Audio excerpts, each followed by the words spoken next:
इन्हां ने parliament they which bill पेश करके उन्होंने पास किया आ, जिहड़ा कि पंजाब दे किसानी ते पंजाब दी आर्थिकता दे उत्ते अज तक दा आज़ाद हिंदुस्तान दे किसी सरकार वालों सब तो वड्डा हमला आ।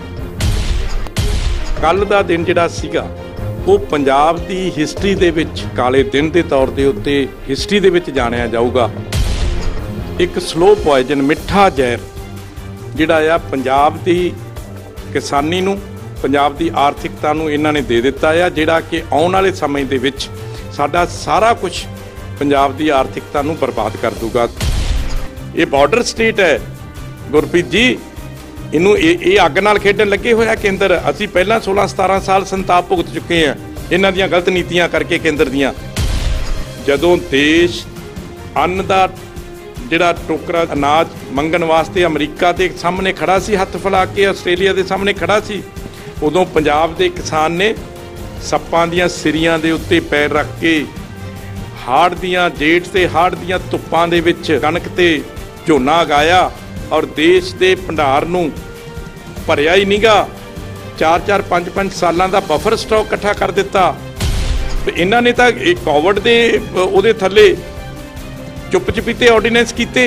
कहते जी कांग्रेस तो गुमराह कर रही है किसानों नूं ते उन्हां नूं सड़कां ते लिआउण ते मजबूर कर रही है। उन्हां दी किहड़ी किसान जथेबंदी है? उन्हां दी किसान जथेबंदी दा अंबानी ते अडानी ते टाटा बिरला ने।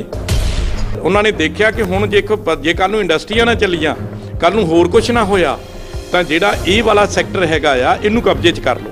तुसीं दस्सो ना होर किहड़ा आ? तुसीं कोई कपड़ा खरीदिया कोरोना च, कोई शूज़ खरीदिया, कोई घड़ी खरीदी? पंजाब ने बिल नूं लागू नहीं होण देना जिन्ना चिर असीं जिउंदे हां। कैप्टन साहब कहते कि चलो दिल्ली का एक नारा भी उन्होंने वालों क्या कि चलो असी दिल्ली चलते किसानों को लैके, कि कैप्टन साहब आप आ जाएंगे या सिर्फ किसान जथेबंदियां भी अगे कर देंगे डंडे खाण वास्ते? हरसिमरत बादल ने तो सिस्टम च रह के अपनी सरकार के खिलाफ इस्तीफा दिता, पर तुसी तो ऑलरेडी ओपोजिशन चो, तुहाडे इस्तीफे दे कितना क मुल पएगा, कितनी क वैल्यू हैगी तुहाडे इस्तीफे की? तो ये सॉलिडेरिटी है। हरसिमरत कौर बादल साडी भैन दा इस्तीफा उस मौके आया जदों घर पूरा जल गया ते रौला पाउण लग गए कि असीं लुट्टे गए, असीं लुट्टे गए, असीं लुट्टे गए। ओ लोगो, दबाव दे थल्ले, डर दे थल्ले, सहम दे थल्ले ये इस्तीफा होया आ। उन्होंने अपनी मौजूदा सरकार के खिलाफ दिता, पर तुसी ते पंजाब विधान सभा दा विच तां कांग्रेस की सरकार हैगी है, कैप्टन अमरिंदर सिंह वो सीएम हैगे ने, तुसी हजे भी कांग्रेस दे विच ही मैंबर है, तुसी कांग्रेस तो रिजाइन नहीं दिता ना। अब कैप्टन अमरिंदर सिंह तो ऑलरेडी विरोध कर रहे हैं इस बिल का। तुसी ये गल किसानां नूं पुछो भी कुलजीत सिंह नागरा दा इस्तीफा जिहड़ा हैगा तुहानूं किवें दा लगਿਆ?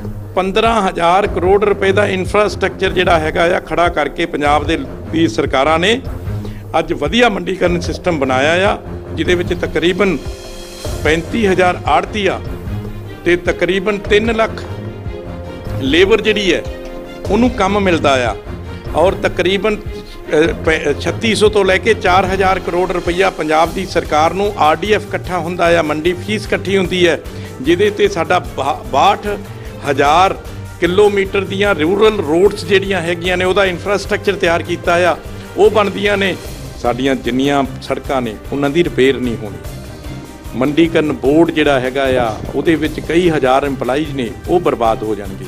15,000 करोड़ रुपए का इंफ्रास्ट्रक्चर है, मंडियां जिहड़ियां पक्कियां बनाईयां होईयां ने असीं, वो सारा सिस्टम साडा बर्बाद हो जाऊगा और उस तो बाद साडे पल्ले कुछ नहीं बचूगा। जो यूपी ते बिहार दे किसान दी हालत है उहो जी साडी हो जूगी। वाहिगुरू जी का खालसा, वाहिगुरू जी की फतेह। अकाल चंद देख रहे दर्शकों का दास गुरप्रीत सिंह कोई स्वागत करता है। दिल्ली तो इस टाइम जुड़े है कुलजीत सिंह नागरा साहब के नाल, जिहड़े कि कांग्रेस के फतेहगढ़ साहब कॉन्स्टिट्यूंसी तो MLA सीगे, पर उन्होंने जो अजकल दे विच जो अपना इस्तीफा दिता है, जो कि किसानी जो एक बिल जो आया है पास होया है किसानों वास्ते, उस बिल के एतराज के पक्षों उन्होंने जो इस्तीफा दिता। आओ उन्होंने नाल जुड़ते हैं। कुलजीत सिंह नागरा साहब इस टाइम साडे नाल मौजूद ने। पहले फतेह की सांझ करते हैं जी। वाहिगुरू जी का खालसा, वाहिगुरू जी की फतेह जी। कुलजीत सिंह नागरा साहब, तुसी पंजाब दे विच MLA के तौर पर सेवा निभा रहे थे, उस तो इलावा कांग्रेस की CWC जो कांग्रेस जो वर्किंग कमेटी वो भी तुसी मैंबर हो, दिल्ली के भी तुसी प्रभारी रह चुके हो, AICC के सैकटरी के तौर पर भी सेवा निभा चुके हो, और मौजूदा इस टाइम भी तुसी कांग्रेस के 3 स्टेटां तो इंचार्ज भी हो। ਇਸਤੀਫਾ ਹੈ ਕਿੱਥੋਂ ਵਿੱਚ ਆ ਗਿਆ? ਦੇਖੋ, ਜਿਹੜਾ ਇਹ ਅਸਤੀਫਾ ਆ, ਇਹ ਕਿਉਂਕਿ ਮੈਂ ਇੱਕ ਛੋਟੇ ਜਿਹੇ ਕਿਸਾਨ ਦਾ ਬੇਟਾ ਆ ਔਰ ਕਿਸਾਨੀ ਦੇ ਤੌਰ ਦੇ ਉੱਤੇ ਮੇਰੇ ਪਿਓ ਦਾਦੇ ਨੇ ਜੋ ਮਿਹਨਤ ਕੀਤੀ ਔਰ ਉਦੋਂ ਬਾਅਦ ਮੈਂ ਜਿੱਥੋਂ ਤੱਕ ਪਹੁੰਚਿਆ ਮੈਂ ਉਹਦੇ ਬੇਸ 'ਤੇ ਹੀ ਪਹੁੰਚਿਆ ਹੈਗਾ ਆ। ਔਰ ਅੱਜ ਜਿਹੜਾ ਪਹਿਲਾਂ ਆਰਡੀਨੈਂਸ ਲੈ ਕੇ ਆਏ ਸੀਗੇ ਜੂਨ ਮਹੀਨੇ ਦੇ ਵਿੱਚ ਭਾਜਪਾ ਅਕਾਲੀ ਸਰਕਾਰ ਕੇਂਦਰ ਦੀ, ਔਰ ਉਸ ਆਰਡੀਨੈਂਸ ਨੂੰ ਅੱਜ ਪਾਰਲੀਮੈਂਟ ਦੇ ਵਿੱਚ ਕੱਲ੍ਹ ਜਿਹੜਾ ਹੈਗਾ ਆ ਇਹਨਾਂ ਨੇ ਪਾਰਲੀਮੈਂਟ ਦੇ ਵਿੱਚ ਬਿੱਲ ਪੇਸ਼ ਕਰਕੇ ਉਹਨੂੰ ਪਾਸ ਕੀਤਾ ਆ, ਜਿਹੜਾ ਕਿ ਪੰਜਾਬ ਦੀ ਕਿਸਾਨੀ ਤੇ ਪੰਜਾਬ ਦੀ ਆਰਥਿਕਤਾ ਦੇ ਉੱਤੇ ਅੱਜ ਤੱਕ ਦਾ ਆਜ਼ਾਦ ਹਿੰਦੁਸਤਾਨ ਦੇ ਕਿਸੇ ਸਰਕਾਰ ਵੱਲੋਂ ਸਭ ਤੋਂ ਵੱਡਾ ਹਮਲਾ ਆ। ਔਰ ਕੱਲ੍ਹ ਦਾ ਦਿਨ ਜਿਹੜਾ ਸੀਗਾ ਉਹ ਪੰਜਾਬ ਦੀ ਹਿਸਟਰੀ ਦੇ ਵਿੱਚ ਇੱਕ ਬਹੁਤ ਵੱਡੇ ਕਾਲੇ ਅਧਿਆਏ ਦੇ ਤੌਰ ਦੇ ਉੱਤੇ, ਕਾਲੇ ਦਿਨ ਦੇ ਤੌਰ ਦੇ ਉੱਤੇ ਹਿਸਟਰੀ ਦੇ ਵਿੱਚ ਜਾਣਿਆ ਜਾਊਗਾ।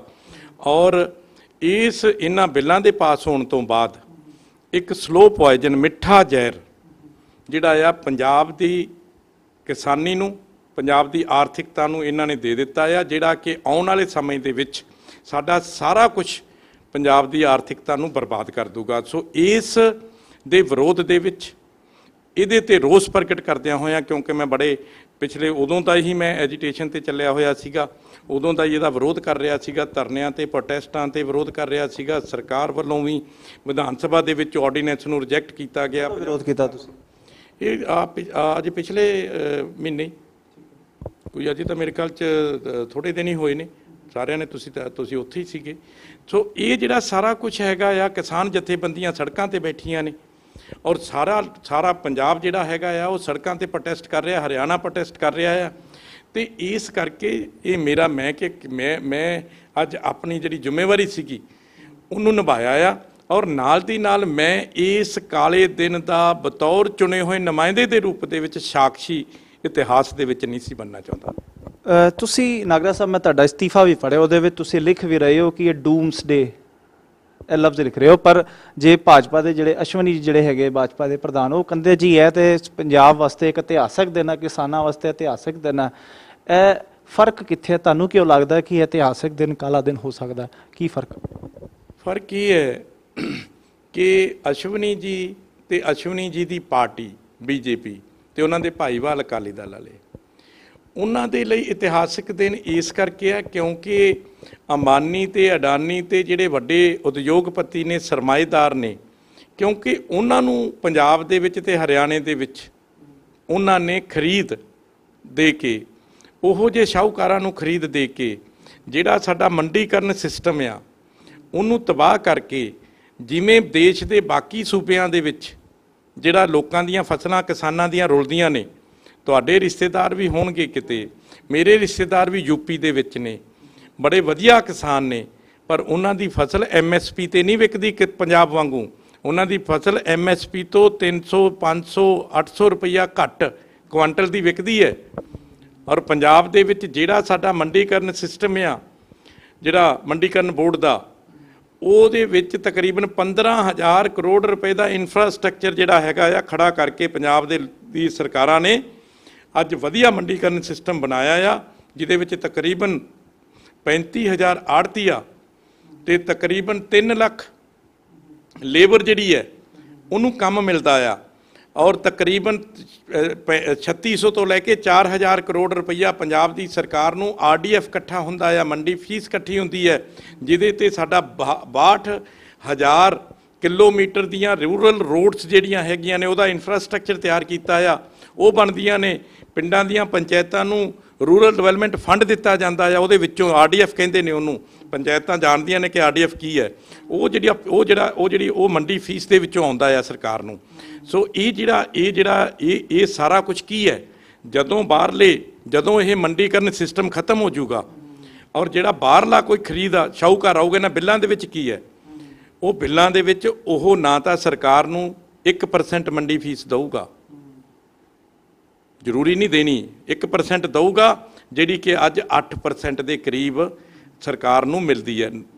ਉਹਦੇ ਨਾਲ ਜਦੋਂ ਪਹਿਲਾ 1-2 ਸਾਲ ਉਹ MSP ਜਾਂ MSP ਤੋਂ 50-100 ਰੁਪਈਆ ਵੱਧ ਵੀ ਦੇ ਸਕਦਾ ਹੈ। ਜਦੋਂ ਉਦੋਂ ਬਾਅਦ ਕੀ ਹੋਊਗਾ, ਸਾਡਾ ਮੰਡੀਕਰਨ ਦਾ ਢਾਂਚਾ ਟੁੱਟ ਜੂਗਾ, ਆੜਤੀਏ ਚਲੇ ਜਾਣਗੇ, ਮੰਡੀਕਰਨ ਦਾ ਬੋਰਡ ਟੁੱਟ ਜੂਗਾ। ਉਸ ਤੋਂ ਬਾਅਦ ਜਦੋਂ ਕਿਸਾਨ ਦੇ ਕੋਲੇ ਕੋਈ ਰਸਤਾ ਨਹੀਂ ਰਹੂਗਾ ਮੰਡੀਆਂ ਦੇ ਵਿੱਚ ਵੇਚਣ ਨੂੰ, MSP ਇੱਧਰੋਂ ਜਿਹੜੀ ਹੈਗੀ ਹੈ ਇਹ ਖਤਮ ਕਰ ਦੇਣਗੇ। ਔਰ ਫਿਰ ਉਹ ਸ਼ਾਹੂਕਾਰ ਕੀ ਕਿਹਾ ਕਰੂਗਾ, ਤੁਹਾਡੀ ਜ਼ਮੀਨ ਦੇ ਵਿੱਚ ਤੁਹਾਡੀ ਫਸਲ ਪਈ ਹੈ, ਤੁਸੀਂ 1000 ਕੁਆਂਟਲ ਫਸਲ ਰੱਖੀ ਬੈਠੇ ਹੋ, ਤੇ ਤੁਹਾਨੂੰ ਕਿਹਾ ਜਾਊਗਾ ਜਿਵੇਂ ਯੂਪੀ ਤੇ ਬਿਹਾਰ ਦੇ ਵਿੱਚ ਤੇ ਹੋਰ ਸਟੇਟਾਂ ਦੇ ਵਿੱਚ ਕਿਹਾ ਜਾਂਦਾ ਆ ਕਿ ਤੁਸੀਂ ਫਸਲ ਆਪਣੀ ਦੇਣੀ ਹੈ, MSP ਤੋਂ 500 ਰੁਪਈਆ ਘੱਟ ਖਰੀਦਾਂਗੇ ਅਸੀਂ ਕੁਆਂਟਲ ਦਾ। ਅੱਜ ਸਾਡੀ ਮੱਕੀ ਦੀ MSP ਜੇ 1700-1800 ਰੁਪਈਏ ਸੀਗੀ ਤਾਂ ਮੱਕੀ ਪੰਜਾਬ 'ਚ ਪਤਾ ਕਿੰਨੇ ਨੂੰ ਵਿਕੀ ਹੈ, 600 ਰੁਪਈਏ ਨੂੰ, 700 ਰੁਪਈਏ ਨੂੰ। ਅੱਛਾ, ਤੋ ਇਹ ਜਿਹੜਾ ਝੂਠ ਬੋਲਿਆ ਜਾ ਰਿਹਾ ਆ।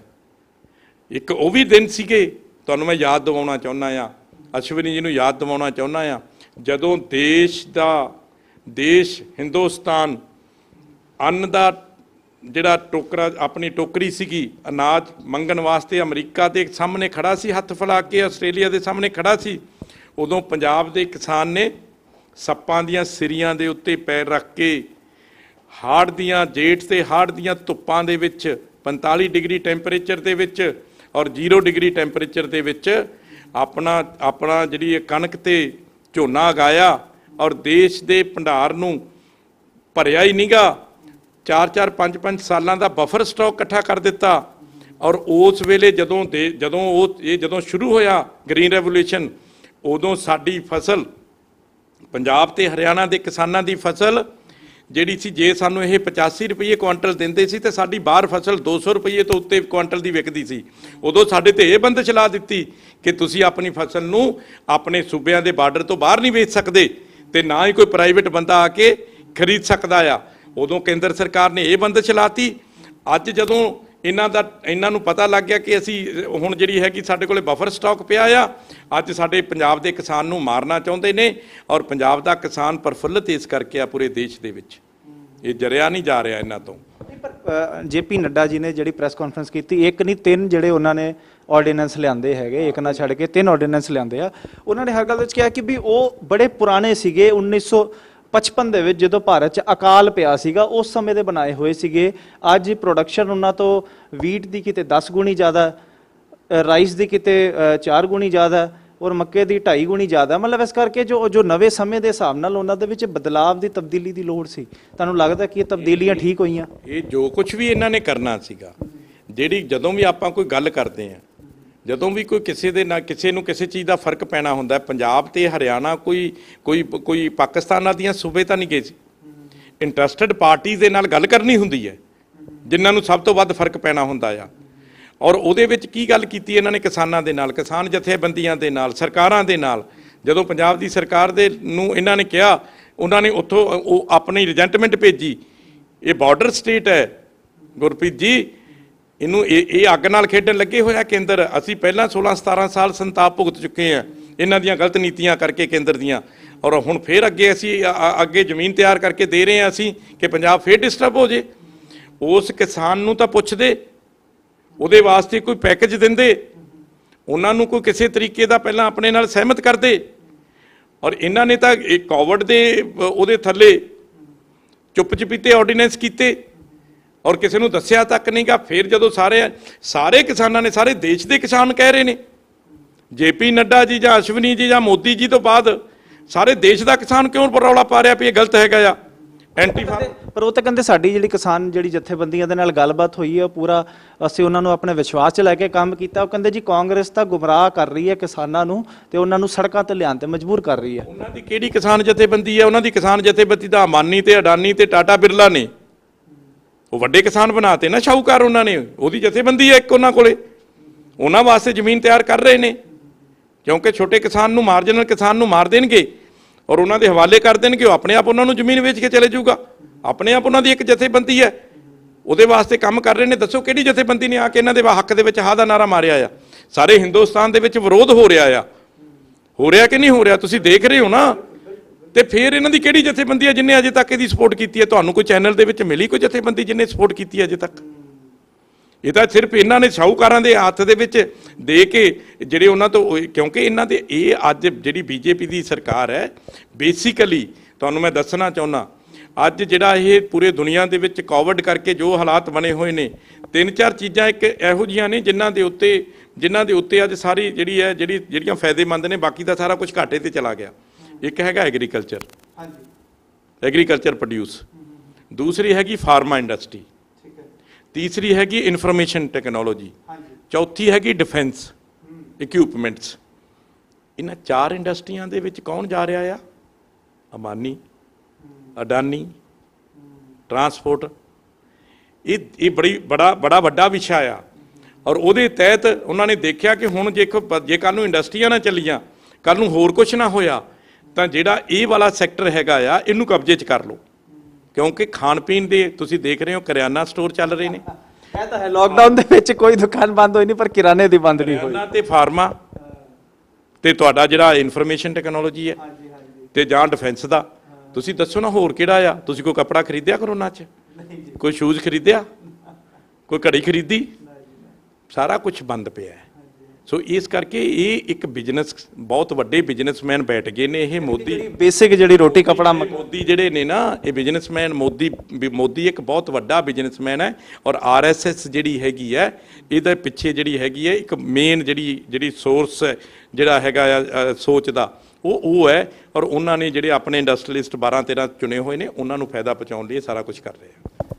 ਗੱਲ ਚੱਲਦੀ ਹੈ ਕਿ ਜੇ ਆੜਤੀਏ ਜਾਂ ਮੰਡੀਆਂ ਦਾ ਸਿਸਟਮ ਜੇ ਨਹੀਂ ਰਹੇਗਾ, ਤੇ ਉਹਨਾਂ ਨੇ ਕਿਹਾ, ਐਸਾ ਇਹ ਨਹੀਂ ਕਿਹਾ ਕਿ ਮੰਡੀਆਂ ਹਟ ਜਾਣਗੀਆਂ, ਪਰ ਉਹ ਕਿਹਾ ਕਿ ਕੰਪਲਸਰੀ ਨਹੀਂ ਹੋਏਗਾ, ਮੈਂਡੇਟਰੀ ਨਹੀਂ ਹੋਏਗਾ। ਤੇ ਜੇ ਇਹ ਸਿਸਟਮ ਹਟ ਜਾਣਗੇ ਤੇ ਉਹ ਕਹਿੰਦੇ ਕਿ ਬਈ ਕਿਸਾਨਾਂ ਨੂੰ ਸਿੱਧੇ ਤੌਰ ਤੇ ਫਾਇਦਾ ਹੋਏਗਾ। ਜਿਹੜਾ ਵਿੱਚ ਦੀ ਇੱਕ ਵਿਚੋਲਿਆਂ ਦੀ ਇੱਕ ਕਮਾਈ ਹੁੰਦੀ ਹੈ, ਕਮਿਸ਼ਨ ਕੱਟ ਹੁੰਦੀ ਹੈ, ਸਿੱਧਾ ਕਿਸਾਨ ਤੱਕ ਪਹੁੰਚੇਗੀ। ਪਰ ਗੱਲ ਤੁਹਾਡੀ ਵੀ ਜਾਇਜ਼ ਆ ਕਿ ਵੀ ਕਈ ਰੋਜ਼ਗਾਰ ਜਿਹੜੇ ਆ ਉਹ ਹਟ ਜਾਣ। ਵਿਚੋਲਾ ਕੌਣ ਹੈ ਉਹਦੀ ਵੀ ਮੈਂ ਤੁਹਾਨੂੰ ਦੱਸ ਦਿੰਦਾ ਆ। ਆੜਤੀ ਵਿਚੋਲਾ ਆ ਨਾ, ਤੇ ਅੱਜ ਕਿਸਾਨ ਜਿਹੜਾ ਹੈਗਾ ਆ, ਜੇ ਆੜਤੀ ਨਹੀਂ ਹੈਗਾ, ਬੈਂਕਾਂ ਦੇ ਕੋਲੇ ਕਰਜ਼ਾ ਦੇਣ ਨੂੰ ਨਹੀਂ ਹੈਗਾ ਕਿਸਾਨਾਂ ਨੂੰ, ਕਿਸਾਨ ਆਪਣੀ ਜ਼ਰੂਰਤ ਕਿੱਥੋਂ ਪੂਰੀ ਕਰਦਾ? ਜੇ ਮੈਨੂੰ ਲੋੜ ਪੈ ਗਈ, ਅੱਜ ਮੇਰੀ ਕੁੜੀ ਦਾ ਵਿਆਹ ਆ, ਮੇਰੇ ਬੇਟੇ ਨੇ ਕਿਤੇ ਪੜ੍ਹਨ ਜਾਣਾ ਆ, ਮੈਨੂੰ ਜੇ ਜ਼ਰੂਰਤ ਪਏਗੀ ਮੈਂ ਕਿਹਦੇ ਕੋਲੋਂ ਪੈਸਾ ਲੈ ਕੇ ਆਉਣਾ? ਮੈਂ ਆੜਤੀ ਕਿਸਾਨ, ਮੈਨੂੰ ਬੈਂਕ ਨਹੀਂ ਦੇ ਰਹੇ। ਬੈਂਕ ਰੌਲਾ ਪਾਈ ਜਾਣ ਜੀ, ਫਲਾਣੀ ਸਕੀਮ। ਤੁਸੀਂ ਵੀ ਦੇਖਦੇ ਹੋ ਬੈਂਕ ਵਾਲੇ ਕਿੰਨਾ ਕੁ ਮੰਨਦੇ ਆ। ਫਿਰ ਕਿਹਦੇ ਕੋਲੇ ਜਾਂਦਾ ਕਿਸਾਨ? ਮੌਕੇ ਦੇ ਉੱਤੋਂ ਇਮੀਡੀਏਟ ਚਾਹੀਦਾ ਹੁੰਦਾ। ਫਿਰ ਉਹ ਆਪਣੇ ਆੜਤੀ ਕੋਲੇ ਜਾਂਦਾ, ਉਹ ਕਹਿੰਦਾ ਮੇਰੀ ਇੰਨੇ ਕਿੱਲੇ ਦੀ ਫਸਲ ਹੈ, ਤੇਰੇ ਕੋਲ ਆਉਣੀ ਹੈ, ਉਹਦੇ ਵਿੱਚੋਂ ਕੱਟ ਲਈ ਤੇ ਨਾਲੇ ਤੂੰ ਆਪਣਾ ਨੋਮੀਨਲ ਵਿਆਜ ਲੈ ਲਈ। ਆੜਤੀ ਦਿੰਦਾ ਮੈਨੂੰ ਮੇਰੇ ਘਰ ਦੇ ਵਿੱਚ ਕਿਤੇ ਜ਼ਰੂਰਤ ਪੈ ਗਈ ਹੈ ਮੈਡੀਕਲ ਦੀ, ਮੈਨੂੰ ਆੜਤੀ ਤੋਂ ਜਾ ਕੇ ਇਮੀਡੀਏਟ ਫੜਨਾ ਪੈਂਦਾ ਆ। ਸੋ ਆੜਤੀ ਇੱਕ ਮਿਡਲਮੈਨ ਨੀਗਾ ਇਕੱਲਾ ਉਹ ਕਮਿਸ਼ਨ ਦਾ, ਉਹ ਇੱਕ ਬੈਂਕਰ ਦਾ ਵੀ ਕੰਮ ਕਰਦਾ ਆ। ਔਰ ਇੱਕ ਰਿਸ਼ਤਾ ਆ ਬੜਾ ਪੁਰਾਣਾ, ਆੜਤੀ ਦਾ, ਕਿਸਾਨ ਦਾ ਤੇ ਲੇਬਰ ਦਾ। ਇਹ 3 ਚੀਜ਼ਾਂ ਪੰਜਾਬ ਦੇ ਵਿੱਚ ਇਕੱਠੀਆਂ ਹੋਈਆਂ ਨੇ ਤੇ ਤਾਂ ਇੱਕ ਵਧੀਆ ਮੰਡੀਕਰਨ ਸਿਸਟਮ ਬਣਿਆ ਆ। ਔਰ ਇਹਨਾਂ ਤਿੰਨਾਂ ਕਰਕੇ ਹੀ ਪੂਰੇ ਦੇਸ਼ ਦੇ ਵਿੱਚੋਂ ਜਿਹੜਾ ਸਾਡਾ ਮੰਡੀਕਰਨ ਸਿਸਟਮ ਜਿਹੜਾ ਹੈ, ਪੂਰੀ ਦੁਨੀਆ ਦੇ ਵਿੱਚ ਸਭ ਤੋਂ ਵਧੀਆ ਜੇ ਮੰਡੀਕਰਨ ਸਿਸਟਮ ਹੈਗਾ ਤਾਂ ਉਹ ਪੰਜਾਬ ਦਾ ਆ। ਆਪਾਂ ਜੇ ਗੱਲ ਕਰੀਏ ਕਿ ਫੈਡਰਲ ਸਿਸਟਮ ਨੂੰ ਕੀ ਨੁਕਸਾਨ ਹੋਏਗਾ ਜੇ ਗਰਾਊਂਡ ਤੇ ਆ ਜਾਂਦੇ ਆ, ਜੇ ਪ੍ਰਾਈਵੇਟਾਈਜੇਸ਼ਨ ਜੇ ਹੁੰਦਾ, ਤੁਸੀਂ ਕਹਿੰਦੇ ਨਵੇਂ ਬਿੱਲ ਪਾਸ ਜੋ ਕਿ ਹੋ ਚੁੱਕੇ ਆ, ਹੁਣ ਤਾਂ ਸਰਕਾਰ ਡਿਸਕਸ਼ਨ ਕੀ ਕਰਨਾ, ਇਸ ਨੂੰ ਪ੍ਰਮੋਟ ਕਰਨਾ ਵੀ ਸ਼ੁਰੂ ਕਰ ਰਹੀ ਹੈ, ਲੋਕਾਂ ਤੱਕ ਅਵੇਅਰਨੈਸ ਕੈਂਪੇਨ ਦੀਆਂ ਵੀ ਤਿਆਰੀਆਂ ਕਰ ਰਹੀ ਹੈਗੀ ਆ। ਤੁਹਾਨੂੰ ਕੀ ਲੱਗਦਾ ਫੈਡਰਲ ਸਿਸਟਮ ਤੇ ਜਾਂ ਪੰਜਾਬ ਦੀ ਕਿਸਾਨੀ ਤੇ ਕਿਸਾਨਾਂ ਨੂੰ ਕੀ ਜ਼ਮੀਨੀ ਤੌਰ ਤੇ ਨੁਕਸਾਨ ਪਹੁੰਚ ਸਕਦਾ? ਦੇਖੋ, ਸੰਘੀ ਢਾਂਚੇ ਤੇ ਫੈਡਰਲ ਸਿਸਟਮ ਤੇ ਸਟੇਟਾਂ ਦੇ ਵੱਧ ਅਧਿਕਾਰਾਂ ਦੇ ਉੱਤੇ ਤਾਂ ਇਹ ਸਭ ਤੋਂ ਵੱਡੀ ਚੋਟ ਹੈ। ਜਿਹੜਾ ਐਗਰੀਕਲਚਰ ਹੈਗਾ ਹੈ ਸਟੇਟ ਸਬਜੈਕਟ ਹੈ, ਐਗਰੀਕਲਚਰ ਪ੍ਰੋਡਿਊਸ ਜਿਹੜਾ ਹੈਗਾ ਸਟੇਟ ਸਬਜੈਕਟ ਹੈ। ਇਹਦੇ ਉੱਤੇ ਸੈਂਟਰ ਕੋਈ ਫੈਸਲਾ ਨਹੀਂ ਲੈ ਸਕਦਾ, ਇਹ ਸਟੇਟਾਂ ਦਾ, ਸਟੇਟ ਨੇ ਫੈਸਲਾ ਲੈਣਾ ਆ। ਔਰ ਕੋਈ ਬਿੱਲ ਇਹ ਸਾਡੇ ਵਾਸਤੇ, ਮੈਂ ਇਹ ਵੀ ਦੱਸ ਦੇਣਾ ਚਾਹੁੰਦਾ ਹਾਂ, ਕਿਸੇ ਪੰਜਾਬ ਨੇ ਬਿੱਲ ਨੂੰ ਲਾਗੂ ਨਹੀਂ ਹੋਣ ਦੇਣਾ ਜਿੰਨਾ ਚਿਰ ਅਸੀਂ ਚਾਹੁੰਦੇ ਹਾਂ। ਪੰਜਾਬ ਨੇ ਕੀ ਕੀਤਾ ਇਸ ਬਿੱਲ ਦੇ ਵਾਸਤੇ? ਸਭ ਤੋਂ ਪਹਿਲਾਂ ਜਿਹੜੇ ਆਰਡੀਨੈਂਸ ਸੀਗੇ, ਬਿੱਲ ਤਾਂ ਹੁਣ ਪਾਸ ਹੋਇਆ, ਪਹਿਲਾਂ ਆਰਡੀਨੈਂਸ ਸੀਗੇ ਕੈਬਨਿਟ ਨੇ ਪਾਸ ਕੀਤੇ ਸੀ, ਜਿਹਦੇ ਵਿੱਚ ਹਰਸਿਮਰਤ ਕੌਰ ਬਾਦਲ ਵਿੱਚ ਬੈਠੀ ਸੀਗੀ, ਜਿਹੜਾ ਕਿ 13 ਜੂਨ ਨੂੰ ਪਾਸ ਕੀਤਾ ਇਹਨਾਂ ਨੇ। ਔਰ ਇਹ ਜਿਹੜਾ ਹੈਗਾ ਆ 13 ਕਿ 5 ਜੂਨ ਨੂੰ ਪਾਸ ਕੀਤਾ ਆਰਡੀਨੈਂਸ, ਜਿਹੜਾ ਕੀਤਾ ਕੈਬਨਿਟ ਦੀ ਮੀਟਿੰਗ ਦੇ ਵਿੱਚ। ਪੰਜਾਬ ਦੀ ਸਰਕਾਰ ਨੇ 1 ਦਿਨ ਦਾ ਸੈਸ਼ਨ ਸੱਦ ਕੇ ਅਸੈਂਬਲੀ ਦੇ ਵਿੱਚ ਜਿਹੜਾ ਹੈਗਾ ਆ ਇਸ ਆਰਡੀਨੈਂਸ ਨੂੰ ਰੱਦ ਕੀਤਾ। ਉਦੋਂ ਬਾਅਦ ਪੰਜਾਬ ਦੀ ਸਰਕਾਰ ਲਗਾਤਾਰ ਸੈਂਟਰ ਨੂੰ ਲਿਖਦੀ ਰਹੀ ਕਿ ਇਹ ਐਂਟੀ ਫਾਰਮਰ ਹੈ, ਐਂਟੀ ਪੰਜਾਬ ਹੈ, ਔਰ ਇਹਦੇ ਨਾਲ ਪੰਜਾਬ ਦੇ ਵਿੱਚ ਜਿਹੜੇ ਹੈਗੇ ਨੇ ਬਹੁਤ ਆਉਣ ਵਾਲੇ ਦਿਨਾਂ 'ਚ ਮਾੜੇ ਹਾਲਾਤ ਪੈਦਾ ਹੋ ਸਕਦੇ ਨੇ, ਇਹਨੂੰ ਨਾ ਕੀਤਾ ਜਾਵੇ। ਪੰਜਾਬ ਸਰਕਾਰ ਦੀ ਕਾਂਗਰਸ ਪਾਰਟੀ ਕਿਸਾਨਾਂ ਦੇ ਨਾਲ ਮਿਲ ਕੇ ਸੜਕਾਂ ਦੇ ਉੱਤੇ ਉਤਰ ਕੇ ਧਰਨੇ ਮਾਰਦੀ ਰਹੀ। ਮੈਂ ਆਪਣੇ ਹਲਕੇ 'ਚ ਧਰਨਾ ਮਾਰਿਆ, ਮੈਂ ਆਪਣੇ ਹਲਕੇ ਦੇ ਵਿੱਚ ਮੀਟਿੰਗਾਂ ਕੀਤੀਆਂ, ਕਿਸਾਨਾਂ ਦੇ ਨਾਲ ਸਾਰਾ ਕੁਝ ਉਹ ਕੀਤਾ। ਔਰ ਉਸ ਤੋਂ ਬਾਅਦ ਉੱਦਾਂ ਹੋਰ ਵੀ ਥਾਵਾਂ ਦੇ ਉੱਤੇ ਗਏ। ਫਿਰ ਅਸੀਂ ਗਵਰਨਰ ਸਾਹਿਬ ਕੋਲ ਝੋਲੀ ਅੱਡ ਕੇ ਗਏ ਕਿ ਸਾਨੂੰ ਕਿਰਪਾ ਕਰੋ, ਸਾਡੇ ਪੰਜਾਬ ਨੂੰ ਇਹੋ ਜਿਹੇ ਹਾਲਾਤਾਂ ਦੇ ਵਿੱਚ ਨਾ ਪਾਓ। ਸੋ ਇਸ ਕਰਕੇ ਪੰਜਾਬ ਦੀ ਸਰਕਾਰ, ਪੰਜਾਬ ਦੇ ਚੀਫ ਮਿਨਿਸਟਰ ਔਰ ਪੰਜਾਬ ਦੇ ਜਿਹੜੇ ਲੋਕ ਨੇ, ਪੰਜਾਬ ਦੇ ਕਿਸਾਨ ਨੇ, ਉਹਨਾਂ ਨੇ ਇੱਕ ਤਹੱਈਆ ਕਰ ਲਿਆ ਆ। ਇਹਨਾਂ ਨੇ ਤਾਂ ਪਹਿਲਾਂ ਵੀ ਬਹੁਤ ਸਾਰੇ ਬਿੱਲ ਤੇ ਕੀਤੇ ਨੇ, ਪਰ ਪੰਜਾਬ ਜਿਹੜਾ ਹੈਗਾ ਆ, ਇਹ ਪੰਜਾਬੀਆਂ ਨੂੰ ਛੇੜਨ ਨਾ, ਇਹ ਬੜੇ ਮਹਿੰਗਾ ਪਊਗਾ ਇਹਨਾਂ ਨੂੰ। ਤੁਸੀਂ 2 ਦਿਨ ਪਹਿਲੇ ਗਵਰਨਰ ਸਾਹਿਬ ਕੋਲ ਧਰਨਾ ਵੀ ਲਾਇਆ ਸੀਗਾ, ਕੈਪਟਨ ਅਮਰਿੰਦਰ ਸਿੰਘ ਹਰੀ ਜਿਹੜੇ ਉਹ ਵੀ ਗਏ ਸੀ, ਸੀਐਮ ਸਾਹਿਬ ਵੀ ਗਏ ਸੀ, ਤੁਸੀਂ ਨਾਲ ਵੀ ਗਏ ਸੀਗੇ। ਉਸ ਦੇ ਵਿੱਚ ਗਵਰਨਰ ਸਾਹਿਬ ਦੇ ਨਾਲ ਗੱਲਬਾਤ ਹੋਈ। ਉਸ ਤੋਂ ਬਾਅਦ ਇੱਕ ਪ੍ਰੈਸ ਕਾਨਫਰੰਸ ਕੀਤੀ ਗਈ। ਕੈਪਟਨ ਸਾਹਿਬ ਕਹਿੰਦੇ ਕਿ ਚਲੋ ਦਿੱਲੀ ਦਾ ਇੱਕ ਨਾਰਾ ਵੀ ਉਹਨਾਂ ਵੱਲੋਂ ਕਿਹਾ ਕਿ ਚਲੋ ਅਸੀਂ ਦਿੱਲੀ ਚੱਲਦੇ ਕਿਸਾਨਾਂ ਨੂੰ ਲੈ ਕੇ।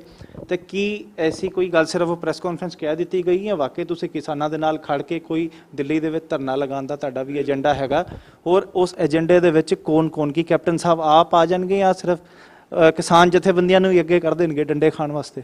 ਨਹੀਂ, ਦੇਖੋ, ਜਦੋਂ ਉਹਨਾਂ ਨੇ ਕਿਹਾ ਆ, ਮੇਰੇ ਖਿਆਲ ਦੇ ਵਿੱਚ ਕੈਪਟਨ ਸਾਹਿਬ ਨੇ ਜਦੋਂ ਕੋਈ ਗੱਲ ਕਹੀ ਹੈ ਤਾਂ ਉਹਦੇ ਉੱਤੇ ਉਹ ਪੂਰੇ ਨੇ। ਔਰ ਮੈਂ ਮਹਿਸੂਸ ਕਰਦਾ ਹਾਂ ਕਿ ਕਿਸਾਨ ਜਥੇਬੰਦੀਆਂ ਜਿਹੜੇ ਕਿ ਬਹੁਤ ਵੱਡੇ ਲੈਵਲ ਦੇ ਉੱਤੇ ਪੰਜਾਬ ਦੇ ਵਿੱਚ ਪ੍ਰੋਟੈਸਟ 'ਤੇ ਬੈਠੀਆਂ ਨੇ, ਸਾਡੀ ਆਪਣੀ ਜਥੇਬੰਦੀ ਪ੍ਰੋਟੈਸਟ 'ਤੇ ਹੈ, ਕਾਂਗਰਸ ਪਾਰਟੀ ਪ੍ਰੋਟੈਸਟ 'ਤੇ ਹੈ।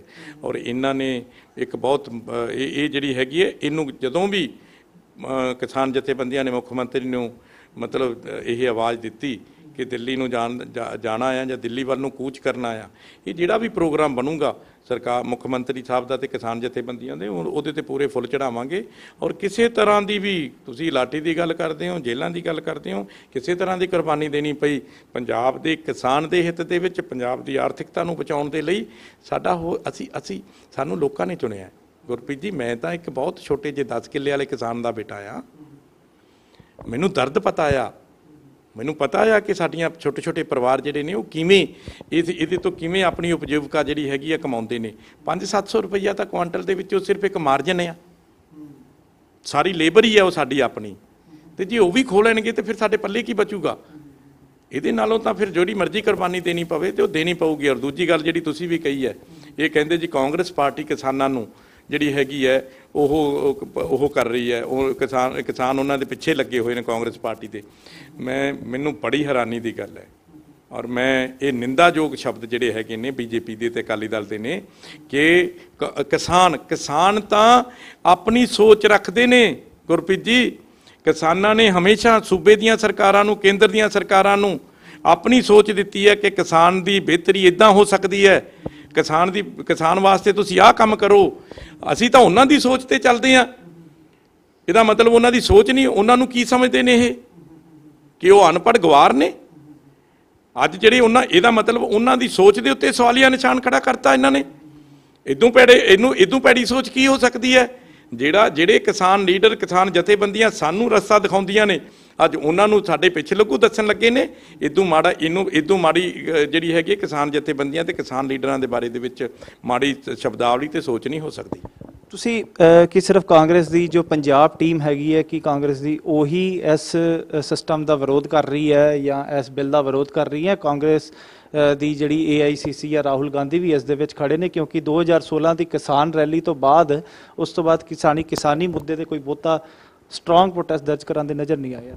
ਨਹੀਂ, ਸਾਰਾ ਹੀ ਯਾਰ, ਚਲੋ ਰਾਹੁਲ ਗਾਂਧੀ ਜੀ ਤਾਂ ਉਹਨਾਂ ਦੇ ਮਦਰ ਬਿਮਾਰ ਨੇ, ਉੱਥੇ ਗਏ ਹੋਏ ਨੇ ਅਮਰੀਕਾ। ਤੁਸੀਂ ਦੇਖਿਆ ਅੱਜ ਵੀ ਸੁਰਜੇਵਾਲਾ ਜੀ ਨੇ ਪ੍ਰੈਸ ਕਾਨਫਰੰਸ ਕੀਤੀ ਹੈ। AICC ਦੇ ਲੈਵਲ ਦੇ ਉੱਤੇ ਇੱਕ 5 ਮੈਂਬਰੀ ਕਮੇਟੀ ਜਿਹੜੀ ਹੈਗੀ ਹੈ ਦਿਗਵਿਜੇ ਸਿੰਘ ਜੀ ਦੇ ਨਾਲ ਜਿਹੜੀ ਹੈ ਬਣਾਈ, ਜਿਸ 'ਚ ਡਾਕਟਰ ਅਮਰ ਸਿੰਘ ਜੀ ਨੇ, ਉਹਨਾਂ ਨੇ ਪ੍ਰੋਟੈਸਟ ਕੀਤਾ ਹੈਗਾ ਪਾਰਲੀਮੈਂਟ ਦੇ ਵਿੱਚ ਔਰ ਸਾਰੇ ਵਾਕਆਊਟ ਕੀਤਾ ਕਾਂਗਰਸ ਨੇ ਅੱਗੇ ਪ੍ਰੋਟੈਸਟ ਕਰਕੇ ਇਸ ਬਿੱਲ ਦੇ ਖਿਲਾਫ। ਔਰ ਅੱਜ ਵੀ ਤੁਸੀਂ ਹਰ ਰੋਜ਼ ਪ੍ਰੈਸ ਕਾਨਫਰੰਸ ਹੋ ਰਹੀ ਹੈ, AICC ਦੇ ਵਿੱਚ ਵਿਰੋਧ ਹੋ ਰਿਹਾ ਹੈਗਾ ਇਸ ਚੀਜ਼ ਦਾ, ਬਿਲਕੁਲ ਜ਼ਬਰਦਸਤ ਤਰੀਕੇ ਨਾਲ ਹੈ। ਔਰ ਪੂਰੇ ਦੇਸ਼ ਦਾ ਕਿਸਾਨ ਜਿਹੜਾ ਹੈਗਾ ਆ, ਚਾਹੇ ਉਹ UP ਦਾ ਆ, ਚਾਹੇ ਉਹ ਬਿਹਾਰ ਦਾ ਆ, ਚਾਹੇ ਉਹ ਕਰਨਾਟਕ ਦਾ ਆ, ਚਾਹੇ ਉਹ ਕਿਸੇ ਹੋਰ ਸੂਬੇ ਰਾਜਸਥਾਨ ਦਾ ਆ, ਸਾਰੇ ਵਿਰੋਧ ਕਰ ਰਹੇ ਨੇ। ਤੁਹਾਡੇ ਇਸਤੀਫੇ ਦੇ ਬਾਰੇ ਥੋੜੀ ਜਿਹੀ ਗੱਲਬਾਤ ਕਰਾਂਗੇ ਕਿਉਂਕਿ ਉਹ ਗੱਲ ਕਿਤੇ ਹਜੇ ਵੀ ਸਵਾਲ ਜਿਹੜੇ ਆ ਉਹ ਵਿੱਚ ਰਹਿੰਦੇ ਨੇ। ਕੁਲਜੀਤ ਸਿੰਘ ਨਾਗਰਾ ਨੇ ਪੰਜਾਬ ਅਸੈਂਬਲੀ ਤੋਂ, ਪੰਜਾਬ ਵਿਧਾਨ ਸਭਾ ਤੋਂ ਇਸਤੀਫਾ ਦੇ ਦਿੱਤਾ। ਤੁਹਾਡੀ ਇੱਕ ਸਟੇਟਮੈਂਟ ਆਈ ਕਿ ਮੇਰੇ ਇਸਤੀਫੇ ਔਰ ਹਰਸਿਮਰਤ ਕੌਰ ਬਾਦਲ ਦੇ ਇਸਤੀਫੇ ਦੇ ਵਿੱਚ ਜ਼ਮੀਨ ਅਸਮਾਨ ਦਾ ਫਰਕ ਹੈ। ਤੁਸੀਂ ਉਹ ਕੀ ਫਰਕ ਦੱਸਣਾ ਚਾਹੋਗੇ? ਕਿਉਂਕਿ ਮੈਨੂੰ ਤਾਂ ਇਹੀ ਫਰਕ ਸਮਝ ਆ ਰਿਹਾ ਕਿ ਹਰਸਿਮਰਤ ਬਾਦਲ ਨੇ ਤਾਂ ਸਿਸਟਮ 'ਚ ਰਹਿ ਕੇ, ਆਪਣੀ ਮਿਨਿਸਟਰੀ ਦੇ ਵਿੱਚ ਰਹਿ ਕੇ, ਆਪਣੀ ਸਰਕਾਰ ਦੇ ਖਿਲਾਫ ਅਸਤੀਫਾ ਦਿੱਤਾ, ਪਰ ਤੁਸੀਂ ਤਾਂ ਆਲਰੇਡੀ ਓਪੋਜੀਸ਼ਨ 'ਚ ਹੋ। ਤੁਹਾਡੇ ਇਸਤੀਫੇ ਦਾ ਕਿੰਨਾ ਕੁ ਮੁੱਲ ਪਏਗਾ, ਕਿੰਨੀ ਕੁ ਵੈਲਿਊ ਹੈਗੀ ਤੁਹਾਡੇ ਇਸਤੀਫੇ ਦੀ? ਦੇਖੋ ਗੁਰਪ੍ਰੀਤ ਜੀ, ਪਹਿਲਾਂ ਤਾਂ ਮੈਂ ਕੋਈ ਮੁੱਲ ਨਹੀਂ ਪਾਉਣਾ ਚਾਹੁੰਦਾ। ਮੈਂ ਤਾਂ ਇਸਤੀਫਾ ਕਾਹਦੇ ਲਈ, ਫਿਰ ਇਸਤੀਫਾ ਕਾਹਦੇ ਲਈ ਦਿੱਤਾ? ਮੈਂ ਤਾਂ ਆਪਣੀ ਕਿਸਾਨੀ ਦੇ ਹਿੱਤ 'ਚ, ਜਿੱਥੋਂ ਮੈਂ ਪੈਦਾ ਹੋਇਆ ਆ, ਉਹਨੂੰ ਸਮਰਪਿਤ ਕੀਤਾ ਆ ਆਪਣੇ ਆਪ ਨੂੰ। ਕਿਉਂਕਿ ਬਹੁਤ ਸਾਰੇ ਜਿਹੜੇ ਹੈਗੇ ਆ, ਮੈਨੂੰ ਕਈ ਵਾਰੀ ਇਹ ਮਹਿਸੂਸ ਹੋਇਆ ਕਿ ਸਾਡੀ ਜਿਹੜੀ ਕੰਟਰੀਬਿਊਸ਼ਨ ਹੈ ਮੰਨੀ ਕਿਵੇਂ ਜਾਊਗੀ, ਨੰਬਰ 1। ਦੂਸਰਾ, ਮੈਂ ਕਾਲੇ ਅਧਿਆਏ ਦੇ ਵਿੱਚ, ਕਾਲੇ ਦਿਨ ਦੇ ਵਿੱਚ ਆਪਣੇ ਆਪ ਨੂੰ ਸਾਕਸ਼ੀ ਨਹੀਂ ਬਣਨਾ ਚਾਹੁੰਦਾ ਸੀ ਇਤਿਹਾਸ ਦੇ ਵਿੱਚ, ਕਿਉਂਕਿ ਇਤਿਹਾਸ ਲਿਖਿਆ ਜਾਣਾ ਆ। ਇਤਿਹਾਸ ਦੇ ਵਿੱਚ ਉਹ ਲੋਕ ਵੀ, ਜਦੋਂ ਜ਼ੁਲਮ ਹੋ ਰਿਹਾ ਹੋਵੇ, ਜਿਹੜੇ ਚੁੱਪ ਰਹਿੰਦੇ ਨੇ, ਉਹ ਵੀ ਜ਼ਾਲਮ ਦੇ ਨਾਲ ਮੰਨੇ ਜਾਂਦੇ ਨੇ। ਦੇਖੋ, ਇਤਿਹਾਸ ਦੇ ਵਿੱਚ ਜਿਹੜੇ ਚੁੱਪ ਰਹਿੰਦੇ ਨੇ, ਜ਼ਾਲਮ ਦੇ ਨਾਲ ਮੰਨੇ ਜਾਂਦੇ ਨੇ। ਇੱਕ ਜੰਗਲ ਨੂੰ ਅੱਗ ਲੱਗੀ ਸੀ ਔਰ ਇੱਕ ਚਿੜੀ ਆਪਣੀ ਚੁੰਝ ਦੇ ਵਿੱਚ ਪਾਣੀ ਭਰ ਕੇ ਲਿਆਉਂਦੀ ਸੀ ਤੇ ਉੱਤੇ ਸੁੱਟਦੀ ਸੀ। ਬਾਕੀ ਪੰਛੀਆਂ ਨੇ ਕਿਹਾ ਕਿ ਤੇਰੇ ਇਸ ਪਾਣੀ ਦੇ ਨਾਲ ਕਿਤੇ ਜੰਗਲ ਦੀ ਅੱਗ ਬੁੱਝ ਜਾਣੀ ਹੈ, ਇਹ ਕੀ ਕਰ ਰਹੀ ਹੈ? ਤੇ ਉਹਨੇ ਅੱਗੋਂ ਜਵਾਬ ਦਿੱਤਾ, ਮੈਨੂੰ ਪਤਾ ਇਹ ਅੱਗ ਨਹੀਂ ਬੁੱਝਣੀ, ਪਰ ਜਦੋਂ ਇਤਿਹਾਸ ਲਿਖਿਆ ਜਾਊਗਾ, ਮੈਂ ਬੁਝਾਉਣ ਵਾਲਿਆਂ ਦੇ ਵਿੱਚ ਮੇਰੀ ਗਿਣਤੀ ਆਊਗੀ, ਮੇਰੀ ਚੁੱਪ ਕਰਕੇ ਬੈਠਣ ਵਾਲਿਆਂ 'ਚ ਗਿਣਤੀ ਨਹੀਂ ਆਊਗੀ। ਸੋ ਉਹੀ ਇੱਕ ਸੋਚ ਹੈ। ਇਹਨੂੰ ਤੁਸੀਂ ਜਿੰਨੇ ਮਰਜ਼ੀ ਸਵਾਲਾਂ 'ਚ ਲਈ ਜਾਓ, ਮੇਰੀ ਇੱਕ ਆਪਣੀ ਸੋਚ ਹੈ, ਮੇਰਾ ਇੱਕ ਨਿੱਜੀ ਫੈਸਲਾ ਆ, ਮੇਰੇ ਪਰਿਵਾਰ ਦਾ ਫੈਸਲਾ ਆ, ਔਰ ਮੈਂ ਮਹਿਸੂਸ ਕਰਦਾ ਆ ਕਿ ਨਾ ਹੀ ਮੈਨੂੰ ਇਹਦਾ ਕੋਈ ਮੁੱਲ ਚਾਹੀਦਾ ਆ। ਪਰਮਾਤਮਾ ਨੂੰ ਹਾਜ਼ਰ ਨਾਜ਼ਰ ਜਾਣ ਕੇ ਕਹਿਣਾ ਆ, ਨਾ ਹੀ ਮੈਂ ਇਹਨੂੰ ਕਿਸੇ ਮੁੱਲ ਵਾਸਤੇ ਦਿੱਤਾ ਆ। ਇਸ ਕਰਕੇ ਇਹ ਇੱਕ, ਕਿਉਂਕਿ ਇਹ ਇੱਕ ਸਿੰਬੋਲਿਕ ਉਹ ਹੈ, ਔਰ ਉਹਦੇ ਤਹਿਤ ਇਹਦੇ ਨਾਲ ਹੋ ਸਕਦਾ ਸਾਡੀ ਕਿਸਾਨੀ ਜਿਹੜੀ ਹੈਗੀ ਆ, ਉਹਦਾ ਜਿਹੜਾ ਸੰਘਰਸ਼ ਹੈ, ਉਹਦੇ ਵਿੱਚ ਮੈਂ ਥੋੜ੍ਹਾ ਜਿਹਾ ਮੈਂ ਆਪਣਾ ਇੱਕ ਯੋਗਦਾਨ ਪਾ ਸਕਾਂ, ਔਰ ਉਹਨਾਂ ਨੂੰ ਲੱਗੇ ਕਿ ਸਾਡੇ ਨਾਲ ਇਹ ਲੋਕ ਜਿਹੜੇ ਖੜੇ ਨੇ, ਹਰ ਤਰੀਕੇ ਨਾਲ ਕੋਈ ਵੀ ਸੈਕਰੀਫਾਈਸ ਕਰਨ ਵਾਸਤੇ ਖੜੇ ਨੇ। ਦੂਸਰੀ ਗੱਲ ਜਿਹੜੀ ਤੁਸੀਂ ਕਹੀ ਹੈ ਹੁਣ ਹਰਸਿਮਰਤ ਕੌਰ ਬਾਦਲ ਵਾਲੀ, ਹਰਸਿਮਰਤ ਕੌਰ ਬਾਦਲ ਸਾਡੀ ਭੈਣ ਦਾ ਅਸਤੀਫਾ ਉਸ ਮੌਕੇ ਆਇਆ, ਜੇ ਮੈਂ ਤੁਹਾਨੂੰ ਦੱਸਾਂ ਕਿ ਇੱਕ ਘਰ ਨੂੰ ਕੋਈ ਅੱਗ ਲਾਉਣ ਆਇਆ, ਉਹਨੇ ਤੀਲੀ ਵਾਲੀ, ਉਹਦੇ ਸਾਹਮਣੇ ਤੀਲੀ ਸੁੱਟ ਦਿੱਤੀ, ਅੱਗ ਲੱਗ ਗਈ, ਸੁਲਗਣ ਲੱਗ ਗਈ, ਧੂੰਆਂ ਉੱਠਣ ਲੱਗ ਗਿਆ।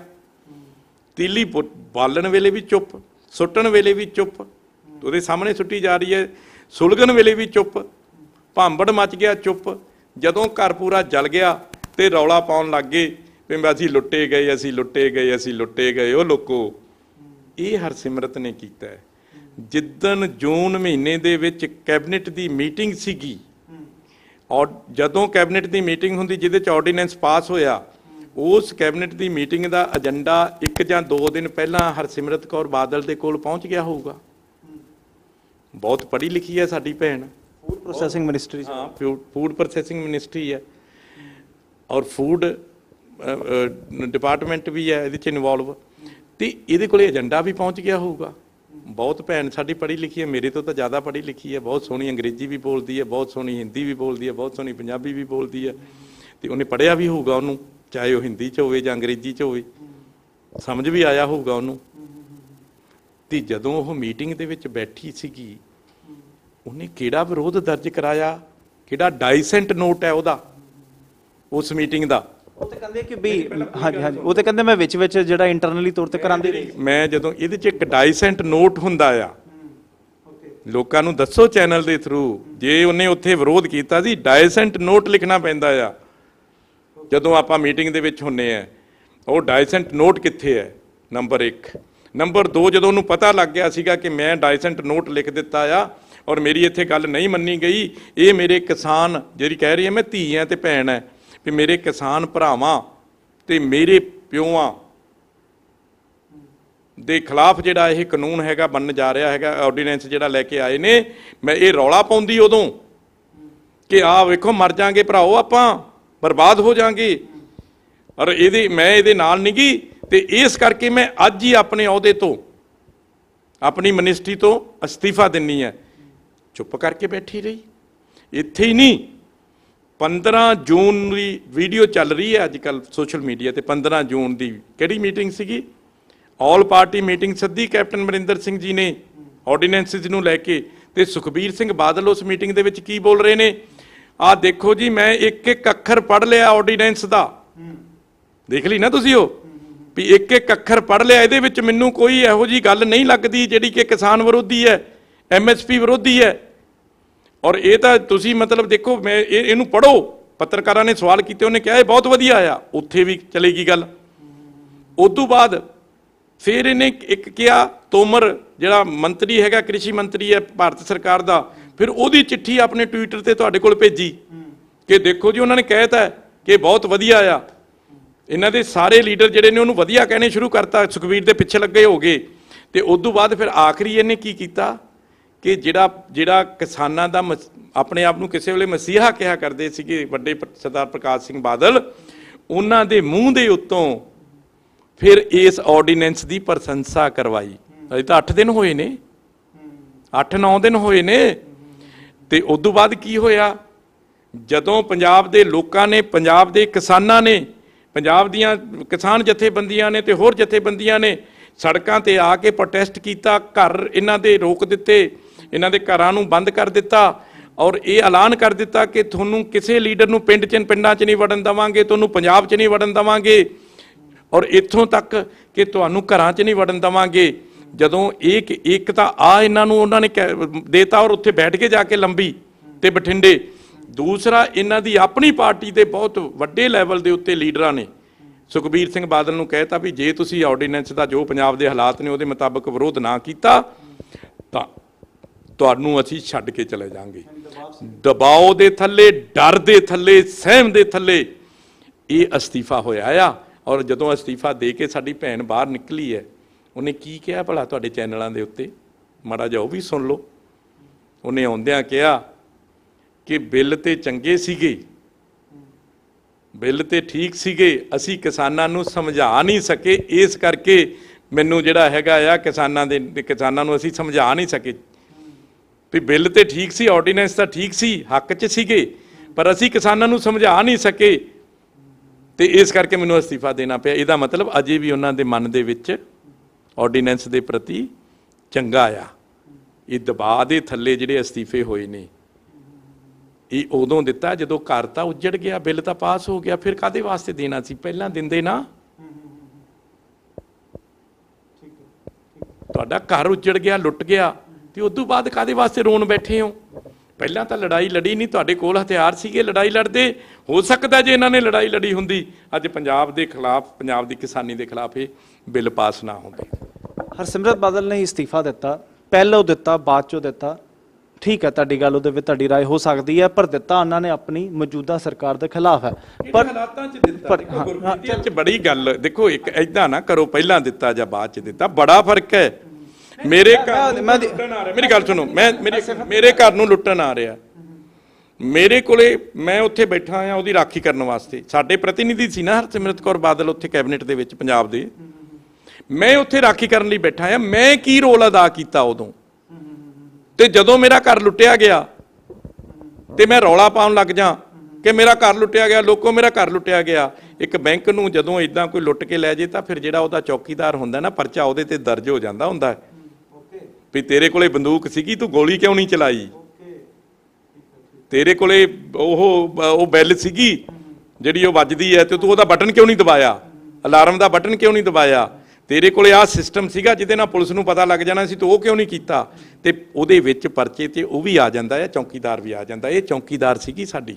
ਨਹੀਂ, ਮੈਂ ਤੁਹਾਡੇ ਇਸਤੀਫੇ ਨਾਲ ਜੋੜ ਕੇ ਦੇਖ ਰਿਹਾ, ਉਹਨਾਂ ਨੇ ਜੋ ਵੀ ਜਦੋਂ ਵੀ ਦਿੱਤਾ ਉਹਨਾਂ ਨੇ ਆਪਣੀ ਮੌਜੂਦਾ ਸਰਕਾਰ ਦੇ ਖਿਲਾਫ ਦਿੱਤਾ, ਪਰ ਤੁਸੀਂ ਤੇ ਪੰਜਾਬ ਵਿਧਾਨ ਸਭਾ ਦੇ ਵਿੱਚ ਤਾਂ ਕਾਂਗਰਸ ਦੀ ਸਰਕਾਰ ਹੈਗੀ ਹੈ, ਕੈਪਟਨ ਅਮਰਿੰਦਰ ਸਿੰਘ ਦੀ ਸੀਐਮ ਦੀ ਉਹ ਸੀਐਮ ਹੈਗੇ ਨੇ, ਤੁਸੀਂ ਹਜੇ ਵੀ ਕਾਂਗਰਸ ਦੇ ਵਿੱਚ ਹੀ ਮੈਂਬਰ ਹੈ, ਤੁਸੀਂ ਕਾਂਗਰਸ ਤੋਂ ਤੇ ਰਿਜ਼ਾਈਨ ਨਹੀਂ ਦਿੱਤਾ ਨਾ। ਤੁਹਾਡਾ ਇਸਤੀਫਾ ਪੰਜਾਬ ਦੇ ਵਿੱਚ ਵਿਧਾਨ ਸਭਾ ਦੇ ਵਿੱਚ ਕਿੱਦਾਂ ਤੁਸੀਂ ਇਹਨੂੰ ਜਸਟੀਫਾਈ ਕਰਨਾ? ਕਿਉਂਕਿ ਪਤਾ ਕੀ ਹੈ, ਕਿਉਂਕਿ ਆਲਰੇਡੀ ਕੈਪਟਨ ਅਮਰਿੰਦਰ ਸਿੰਘ ਤਾਂ ਆਲਰੇਡੀ ਵਿਰੋਧ ਕਰ ਰਹੇ ਆ ਇਸ ਬਿੱਲ ਦਾ। ਤੁਸੀਂ ਇਹ ਗੱਲ ਕਿਸਾਨਾਂ ਨੂੰ ਪੁੱਛੋ ਵੀ ਕੁਲਜੀਤ ਸਿੰਘ ਨਾਗਰਾ ਦਾ ਅਸਤੀਫਾ ਜਿਹੜਾ ਹੈਗਾ ਤੁਹਾਨੂੰ ਕਿਵੇਂ ਦਾ ਲੱਗਿਆ, ਉਹਨਾਂ ਨੂੰ ਪੁੱਛੋ ਜਿਨ੍ਹਾਂ ਦੇ ਮਨੋਬਲ ਦੇ ਵਿੱਚ ਵਾਧਾ ਹੋਇਆ ਕਿ ਸਾਡੇ ਨਾਲ ਇਹ ਖੜਾ ਆ। ਹਲਕੇ ਦਾ ਕੀ ਹੋਏਗਾ ਹੁੰਦਾ? ਤੇ ਹਲਕੇ ਦੇ ਵਿੱਚ ਪਹਿਲਾਂ ਵੀ ਮੈਂ ਹਲਕੇ ਦੀ ਲੜਾਈ ਲੜਦਾ ਸੀ, ਹੁਣ ਵੀ ਲੜਦਾ ਰਹੂੰਗਾ ਉਦਾਂ ਹੀ। ਬਿਨਾ ਤੁਸੀਂ ਹਲਕਾ ਤਾਂ ਮੇਰਾ ਜਿਹੜਾ ਹੈਗਾ ਹਲਕੇ ਦੇ ਲੋਕਾਂ ਨੂੰ, ਹਲਕੇ ਦੇ ਲੋਕ ਮੇਰੇ ਨਾਲ ਖੜੇ ਨੇ, ਉਹਨਾਂ ਨੇ ਕਿਹਾ ਆ ਕਿ ਤੁਸੀਂ ਸਾਡੇ ਵਾਸਤੇ ਜਿਹੜਾ ਇਹ ਜਿਹੜੀ ਹੈ ਇਹ ਸਾਡੇ ਵਾਸਤੇ ਤੁਸੀਂ ਜੋ ਕੁਝ ਕੀਤਾ ਆ ਇਹ ਇੱਕ ਬਹੁਤ ਵਧੀਆ ਕਦਮ ਹੈ। ਸਵੇਰ ਤੋਂ ਲੈ ਕੇ ਹੁਣ ਤੱਕ ਫੋਨ ਤੇ ਫੋਨ ਉਹੀ ਆ ਰਹੇ ਨੇ। ਕੱਲ ਨੂੰ ਬਾਈ ਇਲੈਕਸ਼ਨ ਹੋਣਗੇ ਤੁਹਾਡੇ ਹਲਕੇ ਦੇ ਵਿੱਚ, ਤੁਸੀਂ ਕੰਟੈਸਟ ਕਰੋਗੇ? ਦੇਖੋ ਜਿਹੜੇ ਵੀ ਕਨਸਟੀਟਿਊਸ਼ਨਲ ਪ੍ਰੋਸੀਜਰਸ ਹੈਗੇ ਨੇ ਉਹਦੇ ਵਿੱਚ ਪਾਰਟੀਆਂ ਨੇ ਫੈਸਲਾ ਕਰਨਾ ਆ, ਅਸੀਂ ਫੈਸਲੇ ਨਹੀਂ ਕਰਨੇ ਹੁੰਦੇ, ਉਹ ਪਾਰਟੀਆਂ ਨੇ ਫੈਸਲੇ ਕਰਨੇ ਹੁੰਦੇ ਨੇ। ਮੇਰਾ ਮੌਕੇ ਦਾ ਜੋ ਫੈਸਲਾ ਸੀਗਾ ਮੈਂ ਦੇ ਦਿੱਤਾ ਆ। ਆਉਣ ਵਾਲੇ ਸਮੇਂ ਦੇ ਵਿੱਚ ਜੋ ਪਾਰਟੀਆਂ ਫੈਸਲੇ ਕਰਨਗੇ, ਨਿੱਜੀ ਤੌਰ ਤੇ ਜੋ ਉਸ ਵੇਲੇ ਦੇ ਹਾਲਾਤ ਹੋਣਗੇ, ਮੈਂ ਉਹਨਾਂ ਦੇ ਮੁਤਾਬਕ ਫੈਸਲਾ ਲਵਾਂਗਾ। ਕੇਜਰੀਵਾਲ ਸਾਹਿਬ ਵੀ ਕਹਿ ਰਹੇ ਹੈ ਕਿ ਵੀ ਇਸ ਦੇ ਉੱਪਰ ਜਿਹੜੇ ਵੀ ਜੋ ਕਿ ਐਂਟੀ ਭਾਜਪਾ ਜਿਹੜੀ ਪਾਰਟੀ, ਉਹਨਾਂ ਨੂੰ ਇਕੱਠੇ ਹੋ ਕੇ ਇੱਕ ਸਟੇਜ ਤੇ ਆਉਣਾ ਚਾਹੀਦਾ ਹੈਗਾ। ਹਰਿਆਣੇ ਦੇ ਵਿੱਚ ਵੀ ਗੱਲਾਂ ਚੱਲੀਆਂ ਹੈਗੀਆਂ, ਦੁਸ਼ਯੰਤ ਚੌਟਾਲਾ, ਹਰੀ ਤੇ ਜਿਹੜਾ ਹੈਗਾ ਉਹ ਵੀ ਇਸ ਬਾਰੇ ਉਹਨਾਂ ਦੇ ਵੀ ਬਿਆਨ ਆਏ ਨੇ ਕਿ ਕਾਂਗਰਸ ਸਰਕਾਰ ਇਸ ਦੇ ਵਿੱਚ ਆਮ ਆਦਮੀ ਪਾਰਟੀ ਦੇ ਨਾਲ ਰਲ ਕੇ ਇੱਕ ਫਰੰਟ ਤੇ ਆਏਗੀ ਇਸ ਬਿੱਲ ਦੇ ਵਿਰੋਧ 'ਚ। ਇਸ ਬਿੱਲ ਦੇ ਵਿਰੋਧ ਦੇ ਵਿੱਚ ਜਿਹਦੇ ਨਾਲ ਮਰਜ਼ੀ ਰਲਣਾ ਪਵੇ, ਜਿਹਦੀ ਮਰਜ਼ੀ ਦਰ ਦੇ ਉੱਤੇ ਜਾਣਾ ਪਵੇ, ਸਾਨੂੰ ਕੋਈ ਆਬਜੈਕਸ਼ਨ ਨਹੀਂਗਾ, ਪਰ ਉਹਨਾਂ ਦਾ ਮਨ ਅੰਦਰੋਂ ਸੱਚਾ ਹੋਣਾ ਚਾਹੀਦਾ ਆ। ਉਹ ਚਾਹੇ ਦੁਸ਼ਯੰਤ ਚੌਟਾਲਾ ਜੀ ਨੇ, ਉਹ ਚਾਹੇ ਕੇਜਰੀਵਾਲ ਜੀ ਨੇ। ਮੈਂ ਬੇਨਤੀ ਕਰੂੰਗਾ ਕੇਜਰੀਵਾਲ ਜੀ ਨੂੰ ਕਿ ਜਿਵੇਂ ਪੰਜਾਬ ਦੀ ਸਰਕਾਰ ਨੇ ਆਪਣਾ ਇੱਕ ਦਿਨ ਦਾ ਸੈਸ਼ਨ ਸੱਦ ਕੇ ਇਸ ਆਰਡੀਨੈਂਸ ਨੂੰ ਰਿਜੈਕਟ ਕੀਤਾ ਸੀ, ਇਹਨਾਂ ਨੂੰ ਉਸ ਲਾਈਨ ਦੇ ਉੱਤੇ ਉਹ ਆਰਡੀਨੈਂਸ ਉਦੋਂ ਰਿਜੈਕਟ ਕਰਨਾ ਚਾਹੀਦਾ ਸੀ ਆਪਣੀ ਅਸੈਂਬਲੀ ਦੇ ਵਿੱਚ, ਦਿੱਲੀ ਦੇ ਵਿੱਚ। ਉਹਨਾਂ ਨੇ ਨਹੀਂ ਕੀਤਾ। ਦੇਖੋ, ਇਹ ਸੋਲੀਡੈਰਿਟੀ ਦਿਖਾਉਣੀ ਚਾਹੀਦੀ ਸੀਗੀ ਕਿਸਾਨਾਂ ਦੇ ਹੱਥ ਦੇ ਹੱਕ, ਜਿੰਨਾ ਕਿ ਜੇ ਉਹ ਸੀਰੀਅਸ, ਜਿੰਨਾ ਕਿ ਇਹਨਾਂ ਦੇ ਹੱਕ 'ਚ ਬਣਦਾ ਸੀਗਾ। ਇਹ ਇਹਨਾਂ ਨੇ ਨਹੀਂ ਕੀਤਾ ਤੇ ਹੁਣ ਕਰ ਦੇਣ। ਨੰਬਰ 1।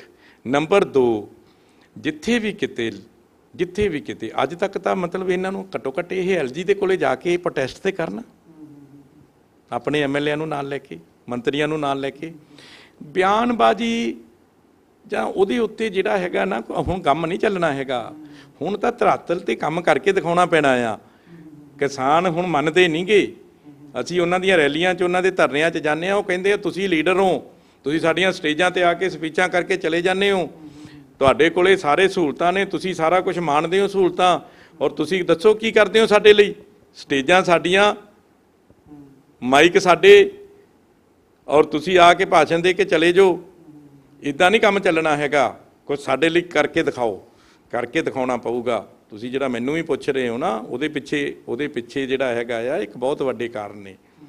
ਸੋ ਇਸ ਕਰਕੇ ਜਿੰਨਾ ਚਿਰ ਉਹਨਾਂ ਦੇ ਨਾਲ ਸੋਲੀਡੈਰਿਟੀ ਨਹੀਂ ਸ਼ੋਅ ਕਰਾਂਗੇ, ਔਰ ਜਿੰਨੇ ਤਰੀਕੇ ਦੇ ਨਾਲ ਇਹ ਨਹੀਂ, ਇਹ ਕੀ ਚੀਜ਼ਾਂ ਨੇ ਐਮਐਲਏ ਸ਼ਿਪਾਂ ਜਾ ਰਿਹਾ, ਆਉਂਦੀਆਂ ਜਾਂਦੀਆਂ ਰਹਿੰਦੀਆਂ ਨੇ। ਇਹ ਤਾਂ ਲੋਕਾਂ ਨੇ ਦਿੱਤੀਆਂ ਨੇ, ਮੈਨੂੰ ਕਿਸਾਨਾਂ ਨੇ ਦਿੱਤੀਆਂ ਨੇ। ਮੇਰੇ ਇਲਾਕੇ ਦੇ, ਮੇਰੇ ਕੋਲ 177 ਪਿੰਡ ਨੇ ਮੇਰੇ, ਉਹਨਾਂ ਲੋਕਾਂ ਨੇ, ਜ਼ਿਮੀਂਦਾਰਾਂ ਨੇ ਦਿੱਤੀਆਂ ਨੇ। ਉਹਨਾਂ ਦੇ ਵਿੱਚ ਜਿਹੜੇ ਲੇਬਰ ਕਲਾਸ ਹੈ, ਜਿਹੜੀ ਜਿਨ੍ਹਾਂ ਦਾ ਅੱਜ ਰੁਜ਼ਗਾਰ ਖੁੱਸ ਰਿਹਾ ਹੈਗਾ ਆ, ਉਹਨਾਂ ਨੇ ਦਿੱਤਾ ਮੈਨੂੰ।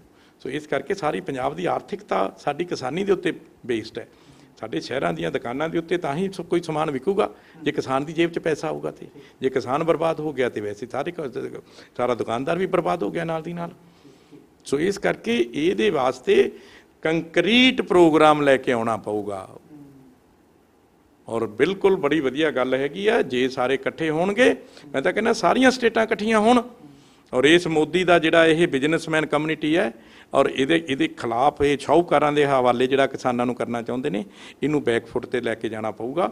ਔਰ ਮੈਂ ਇੱਕ ਗੱਲ ਤੁਹਾਡੇ ਆਖਰ ਦੇ ਵਿੱਚ ਹੋਰ ਵੀ ਦੱਸ ਦਿੰਦਾ ਆ, ਇਹ ਮਤ ਸੋਚੀ ਕੇਂਦਰ ਦੀ ਸਰਕਾਰ ਵੀ ਬਿੱਲ ਪਾਸ ਕਰਤਾ ਆ, ਅਸੀਂ ਪੰਜਾਬ ਦੇ ਵਿੱਚ ਕਿਸੇ ਸ਼ਾਹੂਕਾਰ ਨੂੰ, ਚਾਹੇ ਅੰਬਾਨੀ ਜਾਂ ਅਡਾਨੀ ਜਾਂ ਕੋਈ ਹੋਰ ਆਵੇ, ਕਿਸੇ ਨੂੰ ਵੜਨ ਨਹੀਂ ਦੇਵਾਂਗੇ ਅਸੀਂ। ਆਪਸ਼ਨ ਕੀ ਰਹਿ ਜਾਂਦਾ ਹੁਣ, ਕਿਉਂਕਿ ਉਹਨਾਂ ਨੇ ਤਾਂ ਬਿੱਲ ਪਾਸ ਕਰ ਦਿੱਤਾ ਹੈਗਾ। ਪੰਜਾਬ ਦੇ ਵਿੱਚ ਇੰਪਲੀਮੈਂਟ ਹੋਣ ਵਾਸਤੇ ਵੀ ਚੀਜ਼ਾਂ ਹੋਣਗੀਆਂ, ਬਦਲਾਵ ਹੋਣਗੇ। ਪੰਜਾਬ ਸਰਕਾਰ ਕੋਲ ਕੀ ਆਪਸ਼ਨ ਨੇ, ਜਾਂ ਵਿਰੋਧ ਕਿਸ ਤਰੀਕੇ ਹੋਰ ਕੀ ਕਰੋਗੇ? ਸਾਰੇ ਆਪਸ਼ਨ ਵਰਤਾਂਗੇ, ਉਹ ਚਾਹੇ ਕਾਨੂੰਨੀ ਆਪਸ਼ਨ ਹੋਣ, ਲੀਗਲ ਆਪਸ਼ਨ ਹੋਣ, ਚਾਹੇ ਉਹ ਸਾਡੇ ਐਡਮਿਨਿਸਟ੍ਰੇਟਿਵ ਆਪਸ਼ਨ ਹੋਣ, ਔਰ ਚਾਹੇ ਸਾਡੇ ਉਹ ਲੋਕਾਂ ਨਾਲ ਜੁੜੇ ਹੋਏ ਆਪਸ਼ਨ ਹੋਣ, ਪੀਪਲਸ ਆਪਸ਼ਨ ਹੋਣ। ਪੀਪਲਸ ਆਪਸ਼ਨ ਜਿਹੜਾ ਹੈਗਾ ਹੈ ਨਾ, ਲੋਕਾਂ ਦੇ ਵੱਲੋਂ ਜਿਹੜੇ ਫੈਸਲੇ ਨੇ ਨਾ, ਲੋਕਾਂ ਦੇ ਫੈਸਲੇ ਜਿਹੜੇ ਨੇ, ਉਹਦੇ ਅੱਗੇ ਕੁਛ ਨਹੀਂ ਟਿਕਦਾ ਹੈਗਾ। ਔਰ ਜਦੋਂ ਲੋਕ ਤੁਰ ਪੈਂਦੇ ਨੇ, ਫਿਰ ਆਪਣੇ ਆਪ ਪਰਮਾਤਮਾ ਉਹਨਾਂ ਦੇ ਨਾਲ ਖੜਦਾ ਆ ਕੇ, ਔਰ ਜਦੋਂ ਪਰਮਾਤਮਾ ਖੜ ਜਾਂਦਾ ਫਿਰ ਹੱਲ ਆਪਣੇ ਆਪ ਨਿਕਲ ਆਉਂਦਾ। ਪਰ ਇਹਨਾਂ ਨੂੰ ਵੜਨ ਨਹੀਂ ਦੇਵਾਂਗੇ, ਨਾ ਪੰਜਾਬ 'ਚ ਵੜ ਸਕਣਗੇ, ਨਾ ਹਰਿਆਣੇ 'ਚ ਵੜ ਸਕਣਗੇ। ਸਾਡੇ ਨਾਲ ਕੁਲਜੀਤ ਸਿੰਘ ਨਾਗਰਾ ਸਾਹਿਬ ਮੌਜੂਦ ਨੇ। ਉਹਨਾਂ ਨੇ ਕਿਹਾ ਕਿ ਉਹਨਾਂ ਨੇ ਜੋ ਆਪਣਾ ਇਸਤੀਫਾ ਦਿੱਤਾ ਹੈਗਾ ਉਹ ਦਰਅਸਲ ਇੱਕ ਵਿਰੋਧ ਉਹਨਾਂ ਨੇ ਦਰਜ ਕਰਾਇਆ ਹੈਗਾ ਪੰਜਾਬ ਵਿਧਾਨ ਸਭਾ ਦੇ ਵਿੱਚ, ਤਾਂ ਕਿ ਇਸ ਬਿੱਲ ਨੂੰ ਕਿਤੇ ਵੀ ਪਾਸ ਹੋਣ ਨਾ ਦਿੱਤਾ ਜਾਵੇ, ਇੰਪਲੀਮੈਂਟ ਹੋਣ ਨਾ ਦਿੱਤਾ ਜਾਵੇ। ਉਹਨਾਂ ਨੇ ਕਿਹਾ ਹਰ ਤਰੀਕੇ ਦੇ ਨਾਲ ਕਿਸਾਨਾਂ ਦੇ ਨਾਲ ਖੜਾਂਗੇ, ਮੋਰਚੇ ਲਗਾਉਣ ਦੇ ਵਿੱਚ ਵੀ ਕਾਂਗਰਸ ਪਾਰਟੀ ਦਿੱਲੀ ਤੱਕ ਵੀ ਆਉਣ ਨੂੰ ਤਿਆਰ ਹੋਏਗੀ। ਦੇਖਣਾ ਹੈਗਾ ਕਿ ਅੱਗੇ ਕਾਂਗਰਸ ਪਾਰਟੀ ਕਦੋਂ ਹੋਰ ਕਿੰਨੀ ਤਰੀਕ ਨੂੰ ਹੋਰ ਕਿਹੜੇ ਚਿਹਰਿਆਂ ਦੇ ਨਾਲ ਦਿੱਲੀ ਦੇ ਵਿੱਚ ਪਹੁੰਚਦੀ ਹੈਗੀ ਆ, ਉਸ ਦੇ ਬਾਰੇ ਸਾਰੀ ਜਾਣਕਾਰੀ ਲਵਾਂਗੇ, ਸਮੇਂ ਸਿਰ ਤੁਹਾਨੂੰ ਅਪਡੇਟ ਕਰਦੇ ਰਵਾਂਗੇ। ਅਖੀਰ ਦੇ ਵਿੱਚ ਅਕਾਲ ਚੈਨਲ ਦੇਖ ਰਹੇ ਦਰਸ਼ਕਾਂ ਨੂੰ ਕੋਈ ਸੁਨੇਹਾ ਜਾਂ ਕੋਈ ਗੱਲ ਰਹਿ ਗਈ ਹੋਵੇ ਤਾਂ ਜ਼ਰੂਰ ਮੈਂ ਚਾਹਾਂਗਾ। ਜ਼ਰੂਰ ਮੈਂ ਤਾਂ ਇੱਕੋ ਗੱਲ ਕਹਿਣੀ ਚਾਹੁੰਦਾ ਆ ਤੁਹਾਡੇ ਚੈਨਲ ਦੇ ਥਰੂ ਦੁਨੀਆ ਦੇ ਵਿੱਚ ਵੱਸਦੇ ਪੰਜਾਬੀਆਂ ਨੂੰ ਵੀ ਦੋਸਤੋ, ਇਹ ਬਹੁਤ ਹੀ ਔਖਾ ਸਮਾਂ ਆ ਪੰਜਾਬ ਦੀ ਕਿਸਾਨੀ ਦੇ ਲਈ, ਕਿਉਂਕਿ ਸਾਡੀ ਸਟੇਟ ਐਗਰੀਕਲਚਰ ਬੇਸਡ ਸਟੇਟ ਹੈ, ਖੇਤੀਬਾੜੀ ਤੇ ਆਧਾਰਿਤ ਸਟੇਟ ਹੈ। ਜੇ ਪੰਜਾਬ ਦਾ ਕਿਸਾਨ ਖਤਮ ਹੁੰਦਾ ਹੈ ਤਾਂ ਪੰਜਾਬ ਦੀ ਪੂਰੀ ਆਰਥਿਕਤਾ ਖਤਮ ਹੋ ਜਾਏਗੀ। ਅੱਜ ਸਾਡੇ ਕੋਲੇ 70,000 ਕਰੋੜ ਰੁਪਈਆ ਇੱਕ ਸਾਲ ਦੇ ਵਿੱਚ 2 ਫਸਲਾਂ ਦਾ ਸਾਡੀ ਸਟੇਟ ਦੇ ਵਿੱਚ ਹਰ ਤਕਰੀਬਨ 10 ਤੋਂ 12 ਲੱਖ ਕਿਸਾਨਾਂ ਦੇ ਖਾਤਿਆਂ 'ਚ ਜਾਂਦਾ ਆ ਫਸਲਾਂ ਦਾ, ਜਿਹਦੇ ਨਾਲ ਸਾਡੀ ਸਾਰੀ ਆਰਥਿਕਤਾ ਘੁੰਮਦੀ ਹੈ। ਔਰ ਉਹ ਜਦੋਂ ਬੰਦ ਹੋ ਜਾਊਗਾ ਤੇ ਫਿਰ ਤੁਸੀਂ ਆਪ ਅੰਦਾਜ਼ਾ ਲਾ ਲਓ ਵੀ ਕੀ ਹੋਊਗਾ। ਇਸੇ ਕਰਕੇ ਜਿੰਨਾ ਸਾਡਾ ਇਨਫਰਾਸਟ੍ਰਕਚਰ, ਸਾਡੀਆਂ ਸੜਕਾਂ, ਸਾਡਾ RDF ਬੰਦ ਹੋ ਜਾਊਗਾ ਮੰਡੀ ਫੀਸ ਤੋਂ ਬਾਅਦ, ਸਾਡੀਆਂ ਜਿੰਨੀਆਂ ਸੜਕਾਂ ਨੇ ਉਹਨਾਂ ਦੀ ਰਿਪੇਅਰ ਨਹੀਂ ਹੋਣੀ। ਮੰਡੀਕਰਨ ਬੋਰਡ ਜਿਹੜਾ ਹੈਗਾ ਆ ਉਹਦੇ ਵਿੱਚ ਕਈ ਹਜ਼ਾਰ EMPLOYEES ਨੇ, ਉਹ ਬਰਬਾਦ ਹੋ ਜਾਣਗੇ। 15,000 ਕਰੋੜ ਰੁਪਏ ਦਾ ਇਨਫਰਾਸਟ੍ਰਕਚਰ ਹੈ। ਮੰਡੀਆਂ ਜਿਹੜੀਆਂ ਪੱਕੀਆਂ ਬਣਾਈਆਂ ਹੋਈਆਂ ਨੇ ਅਸੀਂ, ਤੇ ਕੱਚੀਆਂ ਮੰਡੀਆਂ ਹੋਰ ਬਹੁਤ ਸਾਰੀਆਂ ਨੇ, ਕਈ ਹਜ਼ਾਰ ਨੇ, ਉਹ ਸਾਰਾ ਸਿਸਟਮ ਸਾਡਾ ਬਰਬਾਦ ਹੋ ਜਾਊਗਾ। ਔਰ ਉਸ ਤੋਂ ਬਾਅਦ ਸਾਡੇ ਪੱਲੇ ਕੁਛ ਨਹੀਂ ਬਚੂਗਾ। ਜੋ UP ਤੇ ਬਿਹਾਰ ਦੇ ਕਿਸਾਨ ਦੀ ਹਾਲਤ ਹੈ ਉਹੋ ਜੀ ਸਾਡੀ ਹੋ ਜੂਗੀ। ਅੱਜ ਕਈ ਲੇਬਰ ਵਾਲੇ ਜਿਹੜੇ UP ਬਿਹਾਰ ਵਾਲੇ ਨੇ, ਉਹਨਾਂ ਦੇ ਕੋਲੇ 5-5, 7-7, 8-8 ਕਿੱਲੇ ਜ਼ਮੀਨ ਹੈ, ਪਰ ਉਹ ਸਾਡੇ 5 ਕਿੱਲੇ ਵਾਲੇ ਕਿਸਾਨ ਦੇ ਕੋਲੇ ਆ ਕੇ ਲੇਬਰ ਕਰਦੇ ਨੇ। ਇਹ ਫਰਕ ਹੈ, ਇਹ ਫਰਕ ਹੈ ਜਿਹਦੀ ਲੜਾਈ ਅਸੀਂ ਲੜ ਰਹੇ ਹਾਂ। ਸੋ ਇਸ ਕਰਕੇ ਮੈਂ ਸਾਰੇ ਪੰਜਾਬੀਆਂ ਨੂੰ ਇਹ ਗੱਲ ਕਹਿਣੀ ਚਾਹੁੰਦਾ ਹਾਂ ਕਿ ਅੱਗੇ ਆਓ, ਇਸ ਸੰਘਰਸ਼ ਦਾ ਹਿੱਸਾ ਬਣੋ, ਜਿਸ ਮਰਜ਼ੀ ਰੂਪ ਦੇ ਵਿੱਚ ਬਣੋ। ਔਰ ਸਾਡੀ ਸੋਲੀਡੈਰਿਟੀ ਜਿਹੜੀ ਹੈ, ਇੱਕ ਸੋਲੀਡੈਰਿਟੀ ਹੈ। ਮੈਂ ਕੀ ਦਿੱਤਾ? ਮੈਂ ਸੋਲੀਡੈਰਿਟੀ ਸ਼ੋਅ ਕੀਤੀ ਹੈ ਯਾਰ। ਮੈਨੂੰ ਵਾਰ-ਵਾਰ ਸਾਰੇ ਚੈਨਲ ਪੁੱਛਦੇ ਨੇ ਕੀ ਫਰਕ ਪਊਗਾ। ਯਾਰ ਸੋਲੀਡੈਰਿਟੀ ਹੈ। ਕੱਲ੍ਹ ਨੂੰ ਕਿ ਯੂਨੀਵਰਸਿਟੀ ਦਾ ਵਾਈਸ ਚਾਂਸਲਰ ਆ ਕੇ ਨਾਲ ਖੜਾ ਹੋ ਜਾਵੇ, ਉਹ ਸੋਲੀਡੈਰਿਟੀ ਹੈ। ਉਹਨਾਂ ਦਾ ਮਨੋਬਲ ਵਧੂਗਾ।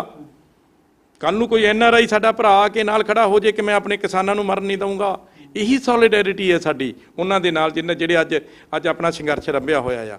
ਕੱਲ੍ਹ ਨੂੰ ਕੋਈ ਵੱਡਾ ਅਫਸਰ ਆ ਕੇ ਖੜਾ ਹੋ ਜਾਂਦਾ ਆ, ਇਹਦੇ ਨਾਲ ਕੀ ਹੁੰਦਾ ਆ? ਤੁਹਾਡੇ ਚੈਨਲ ਉਸੇ ਵੇਲੇ ਉਹਦੇ ਮਗਰ ਚਲੇ ਜਾਂਦੇ ਨੇ ਵੀ ਫਲਾਣਾ ਆ ਗਿਆ, ਕੋਈ ਸਿੰਗਰ ਆ ਗਿਆ, ਕੋਈ ਐਕਟਰ ਆ ਗਿਆ, ਕੋਈ ਹੋਰ ਆ ਗਿਆ। ਕਿਉਂ ਤੁਸੀਂ ਉਹਨਾਂ ਦੇ ਮਗਰ ਜਾਂਦੇ ਹੋ? ਕਿਉਂਕਿ ਉਹਨਾਂ ਦੇ ਨਾਲ ਲੋਕ ਉਹਨਾਂ ਦੇ ਨਾਲ ਜੁੜੇ ਹੁੰਦੇ ਨੇ। ਜਦੋਂ ਉਹਨਾਂ ਦੀ ਸੋਲੀਡੈਰਿਟੀ ਉਹਨਾਂ ਨਾਲ ਚਲੇ ਜਾਂਦੀ ਹੈ ਤਾਂ ਸੰਘਰਸ਼ ਦਾ ਲੈਵਲ ਹੋਰ ਹੋ ਜਾਂਦਾ ਹੈ। ਅੱਜ ਚਾਹੇ ਮੇਰਾ ਅਸਤੀਫਾ ਆ, ਚਾਹੇ ਉਹ ਦੂਜਾ ਅਸਤੀਫਾ ਆ, ਕਿੱਥੇ ਚਲੇਗੀ ਗੱਲ? ਅੱਜ ਕੱਲ੍ਹ ਦੇ ਤੁਸੀਂ ਦੇਖੋ ਤਾਂ ਸਹੀ, ਪੂਰੇ ਹਿੰਦੁਸਤਾਨ ਦੇ ਵਿੱਚ ਭੜਥੂ ਪਿਆ ਹੋਇਆ ਆ। ਪੂਰਾ ਕਿਸਾਨ ਜਿਹੜਾ, ਤੁਸੀਂ ਮੰਨੇ ਕਈ ਹਜ਼ਾਰ ਫੋਨ ਸਵੇਰ ਕੱਲ੍ਹ ਦੇ ਆ ਚੁੱਕੇ ਨੇ, ਜਿਨ੍ਹਾਂ ਨੇ ਕਿਹਾ ਹੈ ਕਿ ਨਹੀਂ ਤੁਸੀਂ ਸਾਡੇ ਨਾਲ ਖੜੇ ਹੋਏ ਆ। ਹਰਿਆਣੇ 'ਚੋਂ ਫੋਨ ਆਏ ਨੇ, UP ਤੋਂ ਫੋਨ ਆਏ ਨੇ, ਰਾਜਸਥਾਨ ਤੋਂ ਫੋਨ ਆਏ ਨੇ, ਪੰਜਾਬ 'ਚੋਂ ਤਾਂ ਪਤਾ ਨਹੀਂ ਕਿੰਨੇ ਕੁ ਫੋਨ ਆਏ ਨੇ।